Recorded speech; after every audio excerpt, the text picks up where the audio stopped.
दुनिया की अर्थव्यवस्था में एक बार फिर भूचाल लाने वाला एक बड़ा फैसला सामने आया है। अमेरिकी राष्ट्रपति डोनाल्ड ट्रंप ने अमेरिका फर्स्ट की अपनी नीति को आगे बढ़ाते हुए ट्रेड वार का एक नया अध्याय शुरू कर दिया है। एक के बाद एक कई देशों पर भारी भरकम टैरिफ लगाकर ट्रंप ने यह साफ संदेश कर दिया है कि वह वैश्विक व्यापार के नियमों को अपने अंदाज में बदलने के लिए पूरी तरह तैयार है। ताजा घटनाक्रम में ट्रंप प्रशासन ने 6 और देशों पर नई टैरिफ दरों का ऐलान किया है, जो 1 अगस्त से लागू होंगी। इन फैसलों के तहत फिलीपींस पर 25% टैरिफ लगाया जाएगा, ब्रुनेई पर 25% टैरिफ, मोल्दोवा को भी 25% टैरिफ का सामना करना पड़ेगा। वहीं अल्जीरिया, इराक और लीबिया पर 30% का भारी टैरिफ लगाया गया है। यह फैसला इसलिए भी अहम है क्योंकि ठीक एक दिन पहले ही अमेरिका ने दक्षिण कोरिया और जापान समेत 14 अन्य देशों पर भी इसी तरह का टैरिफ लागू किया था।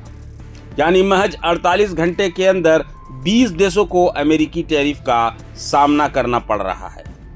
अब सवाल उठता है कि ये टैरिफ है क्या, और इससे भी बड़ा सवाल ये ट्रंप टैरिफ क्या भला है। सरल शब्दों में टैरिफ एक तरह का टैक्स है जो कोई भी देश दूसरे देश से आने वाले सामान यानी आयात पर लगाता है।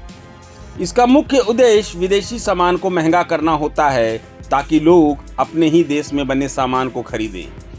इससे घरेलू उद्योगों को बढ़ावा मिलता है और उन्हें विदेशी प्रतिस्पर्धा से सुरक्षा मिलती है। यह दशकों से दुनिया भर के देश इस्तेमाल करते आए हैं।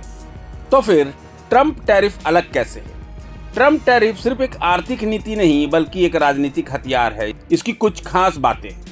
ट्रंप टैरिफ का आशय यह है कि विश्व व्यापार संगठन WTO जैसे अंतर्राष्ट्रीय मंचों की परवाह किए बिना एक तरफा तौर पर इसे लागू किया गया है। यह अमेरिकी राष्ट्रपति डोनाल्ड ट्रंप की एक तरफा नीति है। अमेरिका फर्स्ट की विचारधारा, इसका एकमात्र लक्ष्य अमेरिकी कंपनियों और नौकरियों को बचाना है, भले ही इसके लिए दोस्तों और सहयोगी देशों के साथ रिश्ते क्यों ना बिगड़ जाएं। अब सवाल उठता है कि मोल भाव का जरिया क्या है। ट्रंप टैरिफ का इस्तेमाल एक दबाव बनाने वाले हथियार के तौर पर करते हैं ताकि दूसरे देशों को अपनी व्यापार नीतियों को अमेरिका के पक्ष में बदलने के लिए मजबूर किया जा सके। चीन के साथ हुआ लंबा ट्रेड वार इसका सबसे बड़ा उदाहरण है।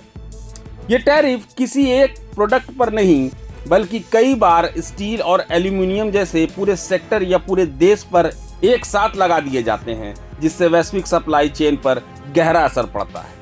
इन नए टैरिफ का असर उन 20 देशों पर ही नहीं बल्कि इसका प्रभाव वैश्विक अर्थव्यवस्था पर भी दिखेगा। इससे उन देशों के लिए अमेरिका में अपना सामान बेचना महंगा हो जाएगा। वहीं अमेरिकी नागरिकों को भी आयातित चीजें खरीदने के लिए ज्यादा कीमत चुकानी पड़ेगी। अर्थशास्त्रियों को डर है कि इस तरह की जवाबी कार्रवाई से एक नया वैश्विक ट्रेड वार छिड़ सकता है। कोरोना महामारी से जूझ रही दुनिया की अर्थव्यवस्था के लिए एक और बड़ा झटका होगा। डोनाल्ड ट्रंप ने अपने इस कदम से एक बार फिर दुनिया को यह संदेश दे दिया है कि उनके लिए अमेरिका का हित सबसे ऊपर है और इसके लिए वो किसी भी हद तक जा सकते हैं।